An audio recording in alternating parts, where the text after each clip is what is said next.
ಹಾಸನದಲ್ಲಿ ಇದೆಂಥ ವಿಕೃತಿ. ಗಣೇಶನ ಮೂರ್ತಿಗೆ ಚಪ್ಪಲಿ ಹಾರ ಹಾಕಿ ದುಷ್ಕೃತ್ಯ. ಘಟನೆಯನ್ನ ಖಂಡಿಸಿ ಬೇಲೂರು ಪುರಸಭೆ ಆವರಣದಲ್ಲಿ ಪ್ರತಿಭಟನೆ. ಸರ್ಕಾರದ ವಿರುದ್ಧ ಕಿಡಿಕಾರಿದ ಕೇಸರಿ ಪಡೆ. ಇದರ ಜೊತೆಗೆ ರಾಜ್ಯದ ಮತ್ತಷ್ಟು ಸುದ್ದಿಗಳನ್ನು ನೋಡ್ತಾ ಹೋಗೋಣ ಕರ್ನಾಟಕ ಟಾಪ್ 20ಯಲ್ಲಿ.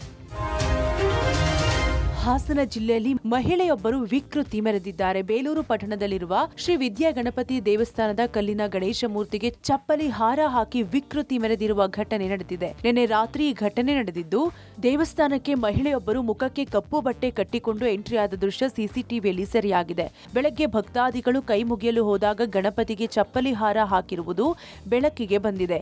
ಕೂಡಲೇ ಸ್ಥಳಕ್ಕೆ ಬಂದ ಸ್ಥಳೀಯರು ಕೃತ್ಯ ಖಂಡಿಸಿ ಪ್ರತಿಭಟನೆ ಮಾಡಿ ಆಕ್ರೋಶ ಹೊರಹಾಕಿದ್ರು. ಗೇಟ್ ತೆಗೆದು ದೇವರಿಗೆ ಚಪ್ಪಲಿ ಹಾರ ಹಾಕಿರುವ ದುರುಳರ ಕೃತ್ಯಕ್ಕೆ ತೀವ್ರ ಆಕ್ರೋಶ ವ್ಯಕ್ತವಾಗಿದೆ. ಕೋಮು ಸೌಹಾರ್ದ ಕದಡಲು ಕೆಲವು ಕಿಡಿಗೇಡಿಗಳು ಇಂತಹ ದುಷ್ಕೃತ್ಯ ಎಸಗಿದ್ದು, ತಪ್ಪಿತಸ್ಥರ ವಿರುದ್ಧ ಕಠಿಣ ಕ್ರಮ ಜರುಗಿಸುವಂತೆ ಸ್ಥಳೀಯರು ಆಗ್ರಹಿಸಿದ್ದಾರೆ. ಮತ್ತೊಂದೆಡೆ ಅರ್ಚಕರು ಗಣೇಶ ಮೂರ್ತಿಯ ಶುದ್ಧಿ ಕಾರ್ಯ ನಡೆಸಿದ್ದಾರೆ. ಇಲ್ಲಿ ಯಾರೋ ಕಿಡಿಗೇಡಿಗಳು ಗಣಪತಿ ಮೇಲೆ ಚಪ್ಪಲಿನ ಇಡ ಅಂತ ಕೆಲಸ ಮಾಡಿದ್ದಾರೆ. ಇವರನ್ನ ಹಿಡಿಯಂತ ಕೆಲಸ ಆಗ್ಬೇಕು, ಮತ್ತೆ ಕೋಮು ಗಲಭೆಗೆ ಸೃಷ್ಟಿಯಾಗಂತ ಕೆಲಸ ಮಾಡ್ತಿದ್ದಾರೆ. ಮಾನಸಿಕ ಅಸ್ವಸ್ಥತೆ ಆ ತರ ಬಿಂಬಿಸಿದ್ರೆ ಖಂಡಿತಗಳು ಅವಳು ಮಾನಸಿಕ ಅಸ್ವಸ್ಥತೆ ಅಲ್ಲ. ಒಳಗಡೆ ಬಂದು ದೇವರನ್ನ ಅಲ್ಲಾಡ್ಸೋದಾಗ್ಲಿ, ಇದನ್ನ ಮಾಡೋದಾಗ್ಲಿ, ಬೇರೆ ಚಪ್ಪಲ್ನ ಇಡೋದಾಗ್ಲಿ ಅದನ್ನೆಲ್ಲ ಮಾಡಿರೋಳು. ಮತ್ತೆ ಮುಖಕ್ಕೆ ಮಾಸ್ಕ್ ಹಾಕಿ, ಯಾರೋ ಮಾಸ್ಕ್ ಹಾಕಿ ಬರೋದಿಲ್ಲ ಯಾವುದೇ ಒಂದು ಅಸ್ವಸ್ಥರಾದ್ರೆ. ಹಂಗಾಗಿ ಇವರೇ ಡಿಕ್ಲರೇಷನ್ ಮಾಡೋದ್ ಬೇಡ ಅದನ್ನ ಅಸ್ವಸ್ಥತೆ ಅಂತ.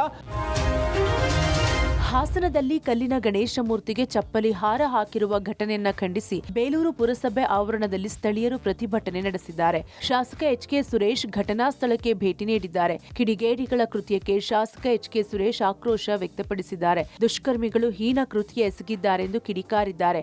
ಪ್ರತಿಭಟನಾ ಸ್ಥಳಕ್ಕೆ ಎಸ್ಪಿ ಮೊಹಮ್ಮದ್ ಸುಜೇತಾ ಭೇಟಿ ನೀಡಿ ಮಾಹಿತಿ ಪಡೆದಿದ್ದಾರೆ. ತಹಶೀಲ್ದಾರ್ ಶ್ರೀಧರ್ ಕೂಡ ಘಟನೆ ಬಗ್ಗೆ ಮಾಹಿತಿ ಪಡೆದಿದ್ದಾರೆ. ಘಟನೆ ಬಗ್ಗೆ ಕೇಂದ್ರ ಸಚಿವ ಪ್ರಹ್ಲಾದ್ ಜೋಶಿ ಕಿಡಿಕಾರಿದ್ದಾರೆ. ಕಾಂಗ್ರೆಸ್ ಅಧಿಕಾರದಲ್ಲಿದ್ದಾಗ ತುಷ್ಟೀಕರಣದ ಪರಾಕಾಷ್ಠೆ ಮುಟ್ಟುತ್ತಿದೆ. ಮತಾಂಧ ಮುಸ್ಲಿಮರು ಗಡಿಬಿಡಿ ಕೆಲಸ ಮಾಡುತ್ತಾರೆ. ಮತೀಯ ಭಾವನೆ ಕೆರಳಿಸೋರಿಗೆ ಕಾಂಗ್ರೆಸ್ ಪ್ರೋತ್ಸಾಹ ಇದೆ. ಹೀಗಾಗಿ ಇಂಥ ಘಟನೆಗಳು ಮೇಲಿಂದ ಮೇಲೆ ನಡೆಯುತ್ತಿದೆ ಎಂದು ವಾಗ್ದಾಳಿ ನಡೆಸಿದ್ದಾರೆ. ಇದು ಸಂಪೂರ್ಣ ತನಿಖೆ ಆಗಬೇಕು. ಯಾರು ಹಿಂದೂ ದೇವರ ಭಾವನೆಗೆ ಧಕ್ಕೆಯನ್ನ ತರ್ತಕ್ಕಂಥವ್ರನ್ನ ಕೂಡಲೇ ಬಂಧಿಸ್ತಕ್ಕಂಥ. ಕಾಂಗ್ರೆಸ್ ಪಾರ್ಟಿ ಯಾವಾಗ ರಾಜ್ಯದಲ್ಲಿ ಅಧಿಕಾರದಲ್ಲಿದೆ, ವಿಶೇಷವಾಗಿ ಇತ್ತೀಚಿನ 25-30 ವರ್ಷದೊಳಗ ತುಷ್ಟೀಕರಣದ ಪರಾಕಾಷ್ಠೆಯನ್ನು ಅವರು ಮುಟ್ಟಿದ್ದಾರೆ. ಮತಾಂಧ ಮುಸಲ್ಮಾನರದು ಈ ಗಡಬಡಿಗಳನ್ನ ಮಾಡ್ತಾರೆ. ದೇಶದಲ್ಲಿ ಒಂದು ರೀತಿಯಾದಂಥ ಮತೀಯ ಭಾವನೆಯನ್ನ ಕೆರಳಿಸ್ಲಿಕ್ಕೆ ಹೊಂಟಾರಲ್ಲ, ಅವರಿಗೆ ಕಾಂಗ್ರೆಸ್ ಸರ್ಕಾರದ ಕುಮ್ಮಕ್ಕಿದೆ. ಹಾಗಾಗಿ ಈ ಘಟನೆಗಳು ನಡೀತಾವೆ. ಗಣೇಶನ ಮೂರ್ತಿಯ ಮೇಲೆ ಅಪವಿತ್ರಗೊಳಿಸೋ ಕೆಲಸ ಮಾಡಿದ್ದಾರೆ. ಮಾನಸಿಕ ಅಸ್ವಸ್ಥತೆಗೆ ಮುಖ ಮುಚ್ಕೊಂಡು ಬರಬೇಕು ಅಂತ ಗೊತ್ತಾಗತ್ತಾ? ಗಣೇಶನ ವಿಗ್ರಹನೇ ಅಪವಿತ್ರಗೊಳಿಸಬೇಕು ಅನ್ನುವಷ್ಟು ಬುದ್ಧಿ ಇದೆಯಾ? ಈ ಎಲ್ಲ ಸಂಶಯಗಳು ಕಾಡ್ತಾ ಇದ್ದಾವೆ. ಇದು ಸಂಘರ್ಷ ಹುಟ್ಟಾಕೋದು, ಅರಾಜಕತೆಯನ್ನು ಹುಟ್ಟಾಕೋದು ಒಂದು ವ್ಯವಸ್ಥಿತ ಷಡ್ಯಂತ್ರದ ಭಾಗ. ನವರಾತ್ರಿಯಿಂದಲೇ ಹೊಸ ಜಿಎಸ್ಟಿ ಸ್ಲ್ಯಾಬ್ ಅನುಷ್ಠಾನಗೊಳ್ಳಲಿದ್ದು, ದೇಶದ ಜನತೆಯನ್ನ ಉದ್ದೇಶಿಸಿ ಇಂದು ಪ್ರಧಾನಿ ಮೋದಿ ಮಾತನಾಡಿದ್ದಾರೆ. ಹೊಸ ಜಿಎಸ್ಟಿ ಜಾರಿಗೂ ಮೊದಲು ದೇಶವನ್ನ ಉದ್ದೇಶಿಸಿ ಪ್ರಧಾನಿ ಮೋದಿ ಮಾತನಾಡಿದ್ದಾರೆ. ಈ ಹಿಂದೆ ತೆರಿಗೆ ಭಾರ ಇಳಿಸುವ ಭರವಸೆಯನ್ನ ನೀಡಿದರು. ಅಂತೆಯೇ ಹಣಕಾಸು ಸಚಿವೆ ನಿರ್ಮಲಾ ಸೀತಾರಾಮನ್ ನೇತೃತ್ವದಲ್ಲಿ ನಡೆದ ಜಿಎಸ್ಟಿ ಸಭೆಯಲ್ಲಿ ಸ್ಲ್ಯಾಬ್ ಪರಿಷ್ಕರಣೆ ಮಾಡಲಾಗಿದೆ. ನಾಳೆಯಿಂದ ಹೊಸ ನಿಯಮ ಜಾರಿ ಹಿನ್ನೆಲೆಯಲ್ಲಿ ಇಂದು ಮೋದಿ ದೇಶದ ಜನರಿಗೆ ಮಾಹಿತಿ ನೀಡಿದ್ದಾರೆ. ಹೊಸ ಜಿಎಸ್ಟಿ ದರ ಹಿನ್ನೆಲೆಯಲ್ಲಿ ಹಲವಾರು ಗ್ರಾಹಕ ಉತ್ಪನ್ನಗಳ ಬೆಲೆಗಳು ಕಡಿಮೆಯಾಗಲಿದೆ. ದಸರಾ ಹಬ್ಬದ ಉತ್ಸಾಹದಲ್ಲಿರುವ ಸಾಮಾನ್ಯ ಮತ್ತು ಮಧ್ಯಮ ವರ್ಗದ ಜನರಿಗೆ ಕೇಂದ್ರ ಸರ್ಕಾರ ದಸರಾ ಗಿಫ್ಟ್ ಕೊಟ್ಟಿದೆ. ಸೆಪ್ಟೆಂಬರ್ 22ರಿಂದಲೇ ಹೊಸ ಜಿಎಸ್ಟಿ ದರ ಜಾರಿಗೆ ಬರಲಿದೆ. ಇದರಿಂದ ಅದೆಷ್ಟೋ ದಿನಬಳಕೆ ವಸ್ತುಗಳ ಬೆಲೆ ಕೈಗೆಟುಕುವ ದರದಲ್ಲಿ ಸಿಗಲಿದೆ. ನಾವು ದಿನನಿತ್ಯ ಬಳಸುವ ಬಹುತೇಕ ವಸ್ತುಗಳ ಬೆಲೆ ಅಗ್ಗದಲ್ಲಿ ಸಿಗಲಿದೆ.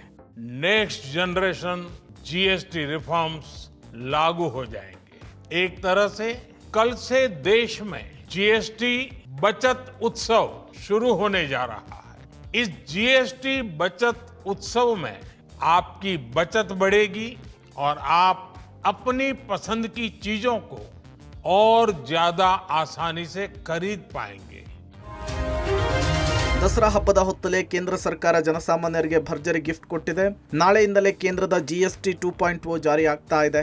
ಜಿಎಸ್ಟಿ 18%ನಿಂದ 5%ಗೆ ಇಳಿಕೆಯಾಗಲಿದೆ. ಕೆಲ ವಸ್ತುಗಳಿಗೆ 0% ಟ್ಯಾಕ್ಸ್ ಇರುತ್ತೆ. ಹಾಲು ಉತ್ಪನ್ನ, ಕಾರು, ಬೈಕು, ಗೃಹೋಪಯೋಗಿ ವಸ್ತು ಸೇರಿದಂತೆ ಹಲವು ಉತ್ಪನ್ನಗಳ ಬೆಲೆಯಲ್ಲಿ ಬಹಳಷ್ಟು ಇಳಿಕೆಯಾಗಿದೆ. ದರ ಏರಿಕೆಯ ಹೊರೆ ಹೊತ್ತಿದ್ದಂತಹ ಜನರಿಗೆ ಇದೀಗ ರಿಲ್ಯಾಕ್ಸ್ ಸಿಕ್ಕಿದೆ. ಜಿಎಸ್ಟಿ ಕಡಿತದಿಂದ ಜನಸಾಮಾನ್ಯರು, ರೈತರಿಗೆ ಅನುಕೂಲವಾಗಲಿದೆ. ಟ್ರ್ಯಾಕ್ಟರ್ ಮೇಲಿನ ಜಿಎಸ್ಟಿ 12%ನಿಂದ 5%ಗೆ ಇಳಿಕೆಯಾಗಿದೆ. ಟ್ರ್ಯಾಕ್ಟರ್ ಟೂ-ವೀಲರ್ ಬಿಡಿಭಾಗ ಶೇಕಡ 18% ಶೇಕಡ 5% ಟ್ಯಾಕ್ಸ್ಗೆ ಇಳಿಕೆಯಾಗಿದೆ. ಹನಿ ನೀರಾವರಿ ಸಲಕರಣೆಗೆ ಶೇಕಡ 12% ಶೇಕಡ 5% ಟ್ಯಾಕ್ಸ್ ಇಳಿಕೆಯಾಗಿದೆ. ವಾಹನ ಸವಾರರಿಗೂ ಕೂಡ GST ಕಡಿತದ ಗುಡ್ ನ್ಯೂಸ್ ಸಿಕ್ಕಿದೆ.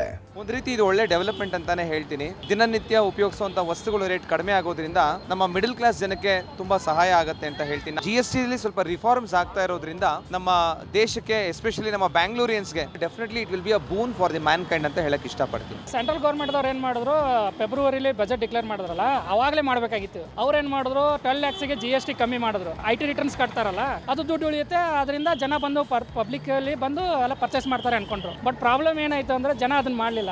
ಇವಾಗ ಅವ್ರು ಯೋಚನೆ ಮಾಡ್ಬಿಟ್ಟು 6 month ಅಲ್ಲಿ GST ಕಮ್ಮಿ ಮಾಡಿಬಿಟ್ರು. ಈಗ ಆರಾಮಾಗಿ ಜನ ಬರ್ತಾರೆ, ಆರಾಮಾಗಿ ಇದು ಮಾಡ್ತಾರೆ. ದಸರಾ ದೀಪಾವಳಿ ಬಂದಿರೋದು ಬಂಪರ್ ಆಫರ್ ಬಂದಂಗಿದೆ ಜನಗಳಿಗೆ. ಈ ಹಿಂದೆ ಏನು ಸ್ಲ್ಯಾಬ್ಸ್ ಇದ್ವಲ್ಲ ಅದನ್ನೆಲ್ಲ ಕಡಿಮೆ ಮಾಡಿದ್ದಾರೆ. ಶಾಪಿಂಗ್ ಆಬ್ವಿಯಸ್ಲಿ ನಾಳೆಯಿಂದ ಶಾಪಿಂಗ್ ಮಾಡೋರಿಗೆಲ್ಲರೂ GST ಕಡಿಮೆ ಆಗ್ತಾ ಇದೆ. ಒಳ್ಳೆಯದಾಗಿದೆ. ಬೆನಿಫಿಟ್, ಡೈರೆಕ್ಟ್ ಬೆನಿಫಿಟ್ ಕಸ್ಟಮರ್ಗೆ ಆಗುತ್ತೆ.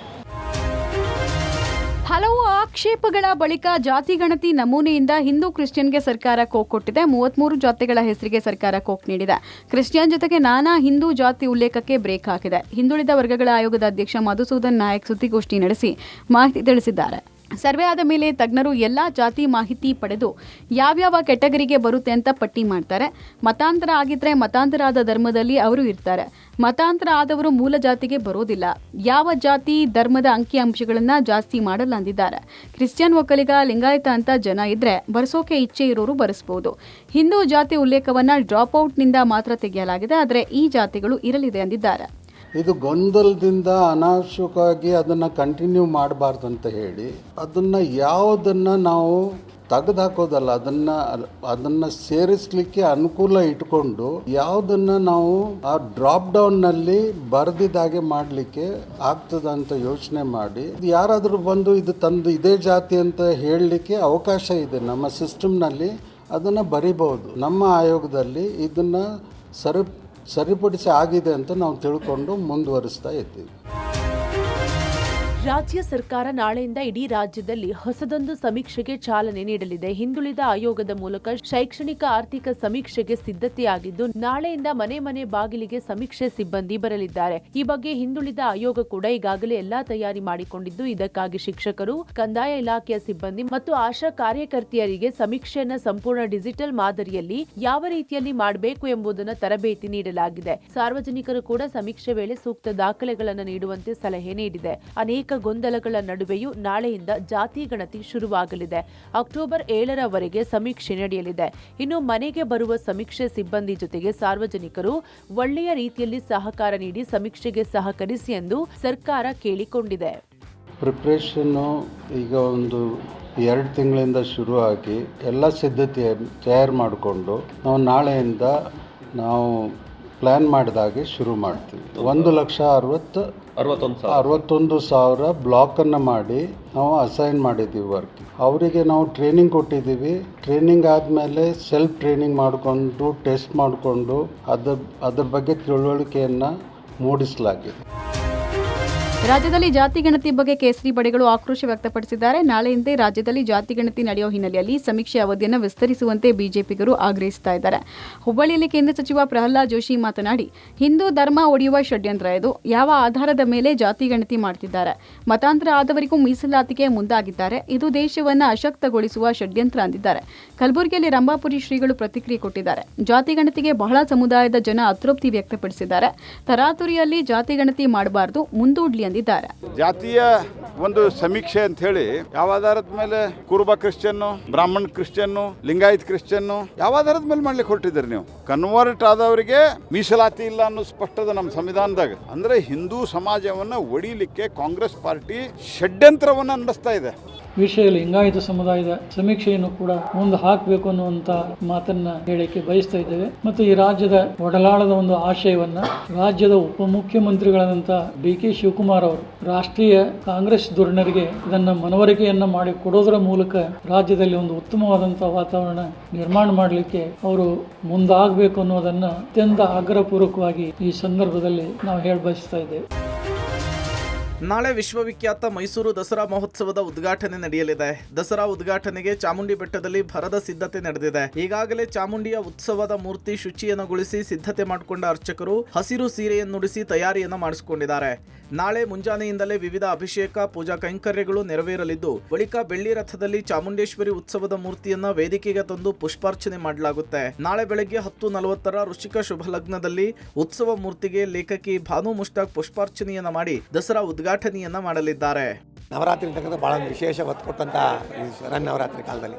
ನವರಾತ್ರಿ ಅಂತಂದರೆ 9 ದಿವಸ, ದಸರಾ ಅಂದರೆ 10 ದಿವಸ. ದಸರಾ ಚಾಲನೆ ಅಂತಲೂ ನವರಾತ್ರಿ ಹಬ್ಬ ಅಂತ ಹೇಳಿ ಆಚರಣೆ ಮಾಡ್ಕೊಂಡ್ಬರ್ತಾರೆ. ಏನು ದಿನತೆ ಮಹಾನಸ್ತುದಾಭಿಷೇಕ, ಪಂಚಾಮೃತ ಅಭಿಷೇಕ, ವಿಶೇಷವಾಗಿ ಹಂಸಮಾಯಿ ಅಲಂಕಾರ ಆಗಿ ನಾಳೆ ವಿಶೇಷ ಆಗಿರ್ತಕ್ಕಂಥದ್ದು. ಅಂದರೆ ಬಂದಂಥ ಅತಿಥಿಗಳ ಕೈಲಿ ದಸರಾ ಉದ್ಘಾಟನೆ ಆಗ್ತಕ್ಕಂಥದ್ದು. 10:10ರಿಂದ 10:40 ಶುಭ ಋಷಿಕಲಗ್ನದಲ್ಲಿ ದಸರಾಗೆ ಚಾಲನೆ ಕೊಟ್ಟಂತೆ ಚಾಮುಂಡಿ ಬೆಟ್ಟದಲ್ಲಿ ಪುಷ್ಪಾರ್ಚನೆ ಮಾಡೋ ಮುಖಾಂತರವಾಗಿ ದಸರಾಗೆ ಚಾಲನೆ ಕೊಡ್ತಕ್ಕಂಥದ್ದು. ನಾಳೆ ವಿಜೃಂಭಣೆಯ ಮೈಸೂರು ದಸರಾ ಉದ್ಘಾಟನೆ ಆಗ್ತಾ ಇದೆ. ಮೈಸೂರು ದಸರಾ ಉದ್ಘಾಟನೆಗೆ ಸಕಲ ರೀತಿಯ ಸಿದ್ಧತೆಯಾಗಿದೆ. ಭಾನು ಮುಷ್ತಾಕ್ ದಸರಾ ಉದ್ಘಾಟನೆಗೆ ಅಪಸ್ವರ ಇನ್ನೂ ಕೂಡ ಮುಂದುವರಿಯುತ್ತಲೇ ಇದೆ. ಮೈಸೂರಿನಲ್ಲಿ ಸಂಸದ ಯದುವೀರ್ ಸುದ್ದಿಗೋಷ್ಠಿ ನಡೆಸಿ ಮಾತನಾಡಿದ್ದಾರೆ. ಕನ್ನಡಾಂಬೆಯ ವಿಚಾರದಲ್ಲಿ ಭಾನು ಮುಷ್ತಾಕ್ ಹೇಳಿರುವ ಮಾತಿಗೆ ನಮ್ಮ ವಿರೋಧ ಇದೆ. ಆ ಮಾತಿಗೆ ಭಾನು ಮುಷ್ತಾಕ್ ಸ್ಪಷ್ಟೀಕರಣ ಕೊಡಬೇಕು. ನಾಳೆ ದಸರಾ ಉದ್ಘಾಟನಾ ಸಮಾರಂಭದಲ್ಲಿ ಭಾನು ಮುಷ್ತಾಕ್ ನಡವಳಿಕೆ ಹೇಗಿರುತ್ತೆ ಎಂಬುದನ್ನು ನಾವು ಗಮನಿಸುತ್ತೇವೆ. ತಾಯಿ ಚಾಮುಂಡಿಗೆ ಭಾನು ಮುಷ್ತಾಕ್ ಸಂಪ್ರದಾಯಬದ್ಧವಾಗಿ ಗೌರವ ಕೊಡಬೇಕು ಅಂತ ಹೇಳಿದ್ದಾರೆ. ವಿಪಕ್ಷ ನಾಯಕ ಆರ್ ಅಶೋಕ್ ಮಾತನಾಡಿ, ಭಾನು ಮುಷ್ತಾಕ್ಗೆ ದಸರಾ ಉದ್ಘಾಟನೆ ಮಾಡುವ ಯೋಗ್ಯತೆ ಇಲ್ಲ, ಹಿಂದೂ ಧರ್ಮದ ಮೇಲೆ ನಂಬಿಕೆ ಇಲ್ಲದವರನ್ನ ಕರೆತಂದು ದಸರಾ ಉದ್ಘಾಟಿಸುವ ಅಗತ್ಯತೆ ಏನಿತ್ತು ಅಂತ ಹೇಳಿ ಸರ್ಕಾರದ ವಿರುದ್ಧ ಕಿಡಿಕಾರಿದ್ದಾರೆ.